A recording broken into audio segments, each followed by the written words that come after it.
This is just the two of us with justice and joy. On this program, we talk about marriage, engagement, relationship, everything that has to do with family. And of course, every day is our marriage anniversary. Yes, today we want to quickly talk about something very important, and this is happening to some families, homes, and no, look at this. I don't know. Probably we can look to it in two ways: if churches are being fair, or if this should be abolished, or I don't know. Yeah, the idea of people not knowing themselves before marriage. This is happening in churches, being doctrine, and I don't know what to call it, but then let's share this. Now, a case where on the wedding night, after the wedding night, that is when either of the spouse finds out that one is having a health challenge. Let me say sexually, maybe the man is steroid, is cannot perform or otherwise. What do you do? What happens? I think this, like you said, doctrine is not about doctrine. It's not about what the pastor said. I think it has to do with the scripture, because right from the Bible days, we know the story of Joseph and Mary.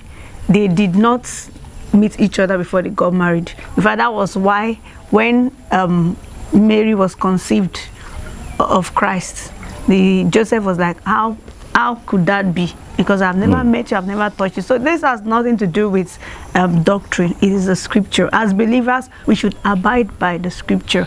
Even looking at Jacob, when he wanted to marry Rachel, he did not know her, did not have fun with her. That was even why the father-in-law had to give Leah, after working for 7 years, to get Rachel. If it's like that, within that 7 years, they would have been having an affair, knowing themselves, but they did not. So he had to work for another 7 years to be able to get Rachel, which was actually his heart desire. So this is not what the pastor is saying, or what the churches are saying, doctrine or whatever. It has to do with the scripture. The most important thing is that there should be openness. If you want to get married to your spouse, you should ask yourself, even if you are not meeting, you are not having intimacy, you should be able to ask yourself some questions, and you should be open enough. The man or woman, whoever has a problem, should be open enough to say, I am feeling this way. If the lady will accept you that way, fine. If you could opt for maybe go for treatment, seek for medical help, then it will go a long way to help. Don't keep issues, because at the end of the day, when you get married, she will find out, he will find out, and it will not become a problem. So it's better to share whatever weakness, whatever challenge, whatever health problem you have before getting into marriage. If the lady will take you that way, accept you that way, fine. If she says no, she will leave, and then somebody else that will want to take you the way you are, God will bring the person your way.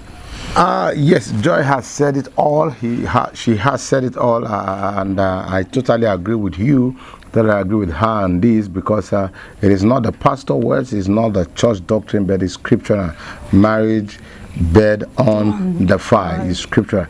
But then I think I agree with medical grounds. There is nothing wrong with doing your medical checkups, and the two parties should be openness, and the ability to say it how it is, knowing fully well this will be discovered sooner or later. So there is no need hiding it. And I want to also lend my voice to this. Most churches, I don't know, during courtship, I think the both party involved, they allow them to. Some church will tell you, if you want to go see the lady, go with some brothers. Some will say, if you want to see the guy, go with some sisters.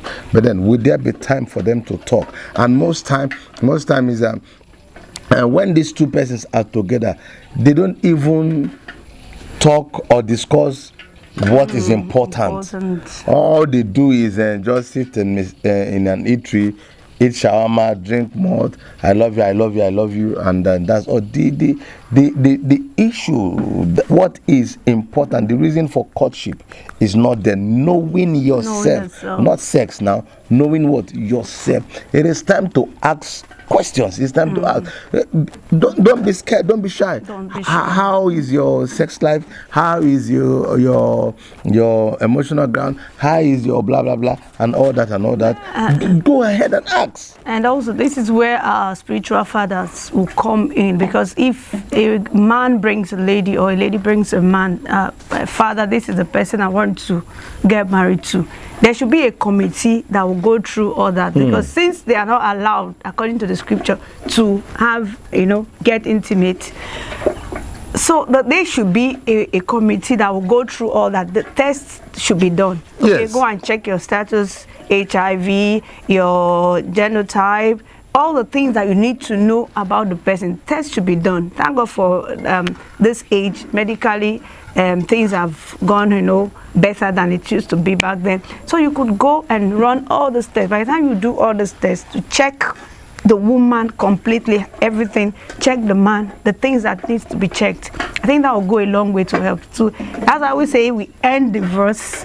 before the marriage.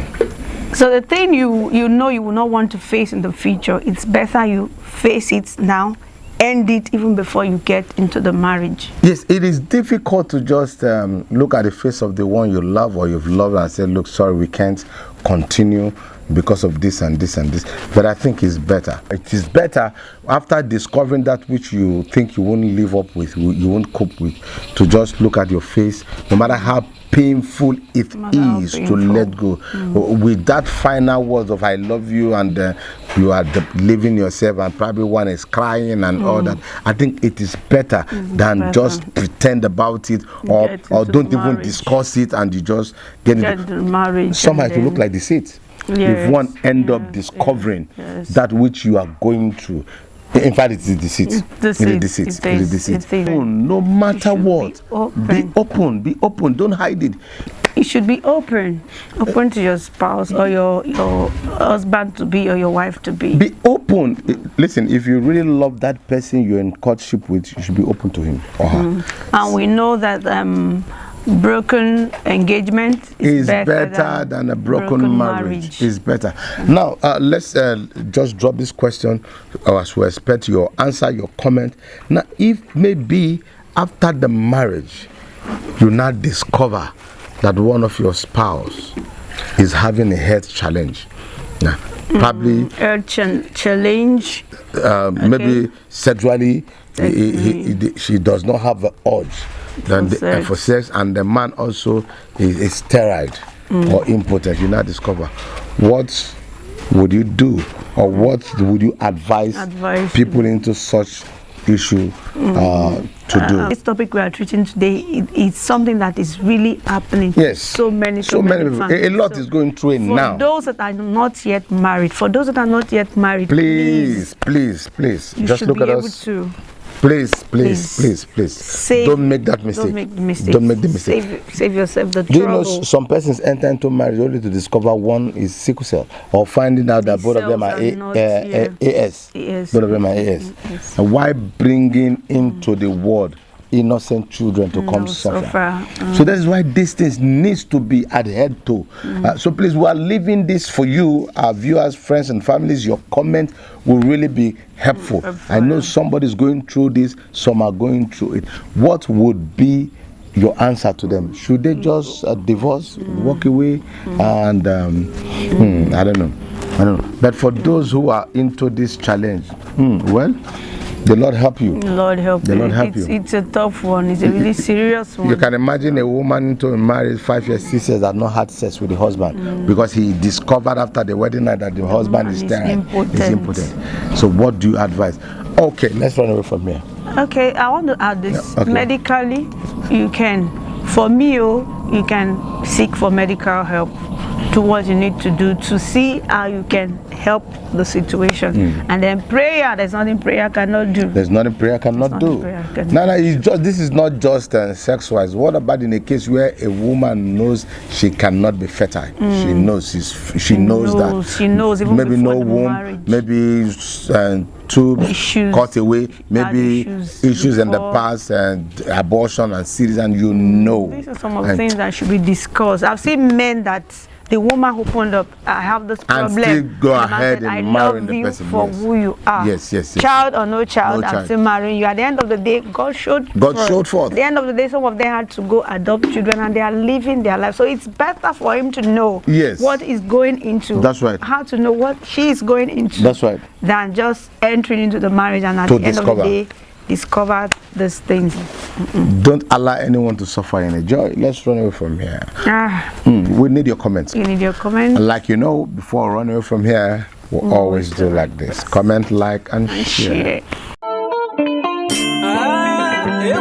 Justice and jail. I like that.